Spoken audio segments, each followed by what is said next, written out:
since the last 2 or 3 weeks, we have seen that base metal prices largely have been stuck in a range. If you look at domestic copper prices, they have been hovering around 425 to 455 zone. Even internationally, it's broadly between $6,000 to $6,500 on LME copper. So that's been the broader range which we have seen.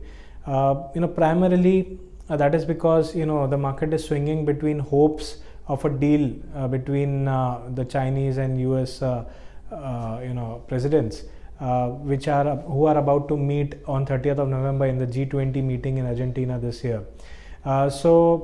The market on the higher side is facing resistance, whereas on the lower side, it's attracting supply, it's attracting buying on hopes that there will be a deal.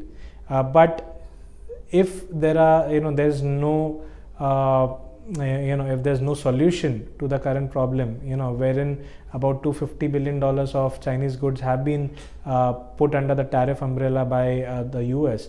If there's no solution, we could be in for a hard landing in the base metals complex. So the market is wary about that as well, and that is why whatever gains are there, we are seeing that they are not sustaining in any of the counters, be it copper or zinc or maybe lead, and even in nickel.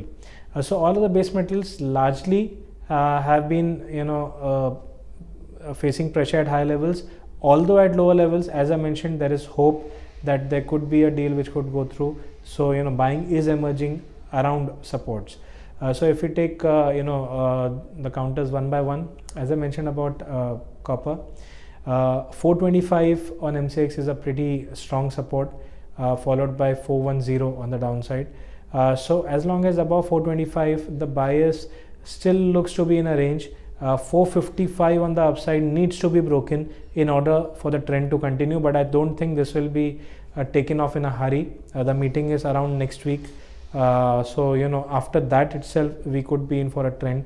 If there's any positive indication that there wouldn't be any further levies of tariffs, or maybe the goods which have already been taxed, the tax rate would not increase to 25% from January, then this could be a very positive news for the base metals market in general, and we could see prices breaching the 455 mark on the high side, with the next big level coming around 470 followed by 485.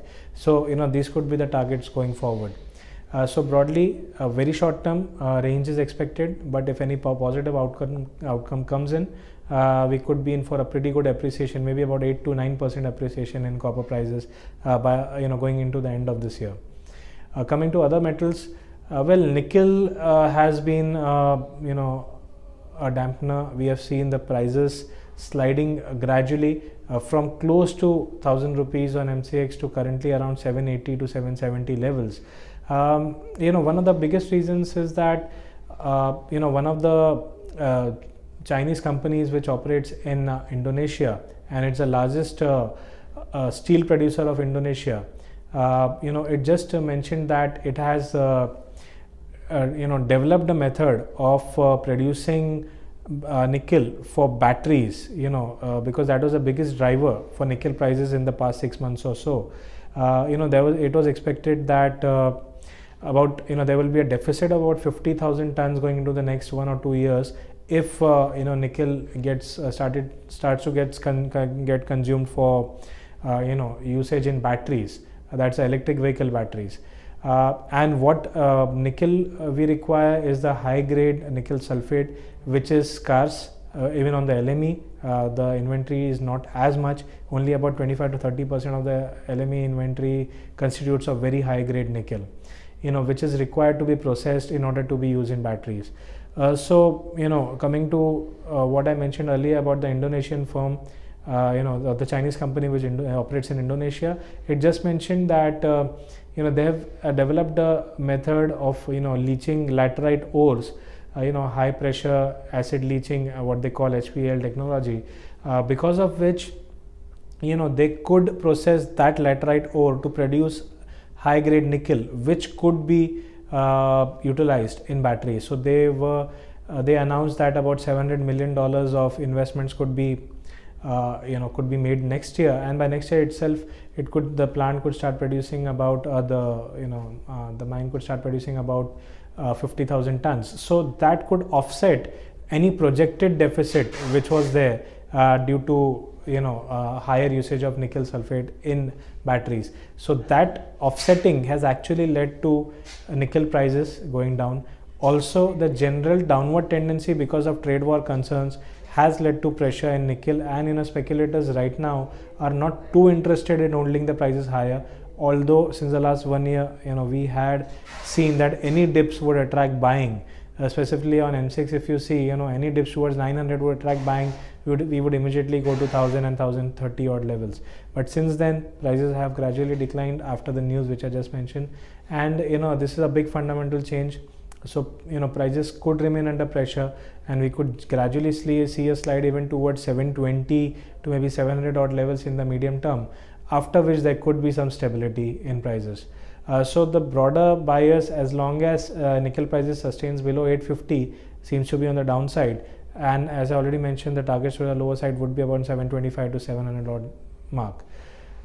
Coming to other base metals, zinc and lead, they have been swinging in a range largely. So even zinc, it recovered from lows of around 165 to test about 208 209 mark, but then again there were fears of slowdown due to the trade war scenario, and currently we stand around 187 to 188 levels.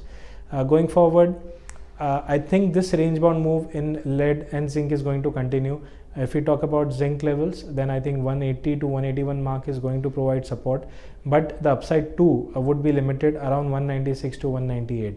So that's likely to be the range for the next 3 to 4 weeks at least. Coming to lead, once again, it's been a volatile counter. We have seen prices swing from 150 to 137 and then back to around 145 146 levels. I think the bias for lead would mostly be on the downside. There would be intermittent swings wherein we could get prices rallying towards 147 148, but those could be utilized for selling. We could see a retest of recent lows of 138 137 levels. So the general bias over the medium term, that's the next 3 or 4 weeks, would be on the downside for lead, and any rallies could be sold into. Again, if we look at aluminum, we recently this year have already seen two major spikes, one on concerns of Rusal and one on the concerns of a Brazilian company slowing down refined aluminum production. So both the times we saw aluminum prices rally by close to, once we saw it rally by 30%, the other time we saw it rally by about 12 to 13%. But both of these rallies have been met with huge resistance, and we have seen prices declining again. Basically, the reason has been the huge build up in inventories in LME, so there's sufficient stock. Also this year, the latest figures show that the supply of refined aluminum is to the tune of about 5.4 million tons against expectation of 5.3 million tons. So the production also has been pretty good and rising. So we have seen aluminum prices being under pressure, and any rallies on MCX towards 150 to 155 zone have been attracting selling. The current price stands close to 139, although I believe that the trend is lower, but immediate downside looks limited. So we could see it finding support around 135 to 134 mark, after which we could again see a gradual recovery towards 145 146. So short term players can look for a buy around dips to 135 134 zone with maybe an immediate 3 to 4% upside. But those who are looking from a slightly longer term perspective, maybe a 2 to 3 month perspective, they could utilize this opportunity to go for a short in aluminum at higher levels around 147 to 150 mark, and gradually we can see prices slip further towards 130 in the next 3 to 4 months. So broadly, to summarize, most of the base metals are currently looking sideways to lower, with the exception of copper, in which the downside looks limited. As I mentioned, 425 is a good support. But other base metals like nickel, maybe lead and aluminum, broadly over the next 2 or 3 months, that direction seems to be on the downside, and any rallies could be sold into. Only hope is if the meeting between President Trump and President Xi of China, if it goes well, then we could see some support, but the market leader would still be copper, followed by zinc. So these are the two metals which could gain with a positive outcome on the trade war front. Other metals might still attract resistance at higher levels.